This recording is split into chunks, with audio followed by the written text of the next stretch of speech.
Hello everyone and welcome to the channel. So today has been a big day. I think there has been literally something which I call as immigration reform for the UK. There are some of the rules which are really strict, and whether you are an international student who is already here, if you're thinking to come here, if you're already a skilled worker, or if you're someone who's trying to bring their family in the UK, these changes just affect everyone, right? So there's so much reaction which is going on the social media and on the BBC. So what I want to do in this video is I won't be giving you my own opinion. First of all, you should all understand that what are some of the factual changes which are being proposed. So that's like what I'm going to break down in this video. It's going to be absolutely it's going to be fact based, and maybe comment down, put your reaction down so that I can make a follow-up video and explain these points even better and give my own opinion as well, right? So what are some of the key facts which have been told today? So the very first thing is Keir Starmer, he's the Prime Minister of the UK, and they've been getting a really big pressure from the other parties to cut the migration number, right? And they want to cut the migration number by 100,000 people a year. Therefore, they've made these changes in order to achieve their target. So the very first thing, right? So the residency requirement for citizenship extended. So that's a really big change. I can't even tell you that how big of a this thing is, right? So what's changed? So migrants will now need to live in the UK for 10 years before becoming eligible for citizenship, up from the previous 5 years, right? So here right now, if you've got a skilled worker visa, if you stay in the UK for 5 years, you're automatically eligible to apply for an ILR. Whereas now they're thinking to increase that 5 years to 10 years. That's a really big increase. Now, I'm sure that a lot of you who are watching, who are on the skilled worker visa, you'll be like, oh my goodness, what's going on, right? Now, why? The government argues that a longer commitment shows stronger integration and contribution to British society, but we all know it's all done to cut the net migration number. However, there's a bit of an exception which they've been talking about, which is that fast track route remain for those who make significant economic or societal contributions, right? So there are still some fast track routes which will still remain. So let's see, as more and more guidance comes from the government, what this change exactly is will make more and more sense to us. Whether if you're a skilled worker visa who's already here, right? Is it going to affect all of us, or is it somebody who's coming here for the future? We really don't know the exact details, and that's something which we're still waiting to hear from the government. So that's a really big change. And by the way, I made a video on ILR, what ILR is, what are different processes to get an ILR, and even I talked about this change just a week ago. So this is a video over here. Go back to my playlist of all the videos which I've created, go back and watch it, because you need to be informed, especially if you're a future student who's coming here. You should be informed about all the things which I'm going to mention here, right? Otherwise, you're going to come here and cry really badly. So the second change, immigration skills charge hike. Now, what does this mean? So what has changed? Employers who hire skilled foreign workers will now pay 32% more in immigration skill charges. So what happened here is, after you have done your studies, you get something called skilled worker visa, which you need sponsorship from a company. Very tough to get it.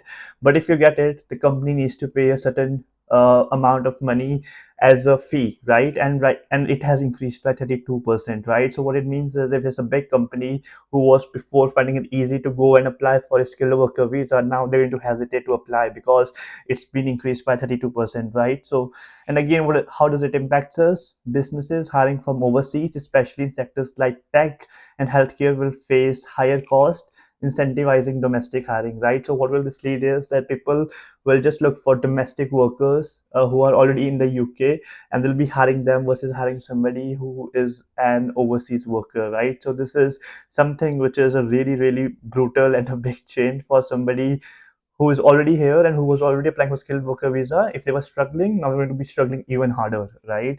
Now, step number three, post study work period for students cut. Now a big thing, right? So right now the only one thing which was driving international students to come to the UK was this post study work visa, which the students were able to get for 2 years, right? And I know so many cases where they had it for 2 years, and a lot of people still used to go back to India because they weren't able to find job. But now it's going to be even more stricter, that 2 years has reduced down to 18 months after graduation instead of 2 years, right? So again, a very big change affecting anybody who's looking to come to the UK. Now, why has this been done? This is aimed at tightening the link between study and meaningful employment in the UK, reducing what's viewed as a backdoor route to settlement, right? So again, a very big change. then now instead of 2 years you only have 18 months of post study work visa. And so what it means is, like, as you graduate you just have less amount of time to look for a future job which can actually give you the skilled worker visa, which we talked in the point two, for which we talked about that the immigration charge, the big companies have to pay the immigration charge, and that's also increased by 32%, right? So you can see that how every single thing has an halo effect, and overall it's a complete really big reform which is being implemented by the government, right? Number fourth point is around stricter English language requirements for dependents, right? So right now I still know, like, there's many courses where you don't even need IELTS for in order to come to the UK. So again, the English requirements are going to be even more stricter. So adult dependents of foreign workers and students must now meet stricter English proficiency standards, and the goal is to improve integration and reduce reliance on public services due to language barrier, right? So that's another requirement which is going to be very much effective for the dependents, and I also guess for the students who are coming here it's going to be effective for them too, right? So those were some of the changes which they are pretty much sure about implementing. And now what's being proposed? The very first thing which is being proposed is overseas care worker route to be phased out. Now, the plan is by 2028, the government wants to shut down the overseas recruitment route for care workers. The reason is the care sector has relied heavily on foreign workers, but the government now wants to train and employ more domestic workers instead, right? So, you must have heard so many cases where people were working in the healthcare homes or NHS, and you must be hearing that it was easy, relatively easy to get into that kind of a field because there was so much of demand. But now again it's going to be shut down completely, right? So by 2028, so a very very big one. Now obviously there are critics who have expressed their concerns. They're saying that obviously we'll be having staffing crisis in the healthcare system, so that's something, all of this thing is going to have an impact on the UK economy, which I'm sure the government is aware about, but still they're going ahead with this restrictions which we are talking about in this video. The number second is 6% levy on international student tuition, right? So what the proposal is, a 6% surcharge may be imposed on universities for each international student they enroll, right? So for university, in order for them to enroll an international student, they have to pay 6% to the government, right? Now again, now the goal here is to discourage institutions from over relying on foreign students as cash cow, right? That's something which has happened a lot, where you will see the universities are just hiring international students, they're marketing for international students so that they just make money out of international students, right? Because we pay £20,000 as a fee, whereas a local student just pays £10,000 as a fee. It's double the amount of fee which the university used to make, right? So they're going to cut down on that. Now this is something which is under review. And the third one is more for asylum law. So the government wants to limit asylum claims based on the right to family life, Article 8 of the European Convention on Human Rights. And the reason is officials claim the law is being overused to delay deportations, right? So this is something which is more for asylum seekers who used to come here and kind of try to settle in the UK.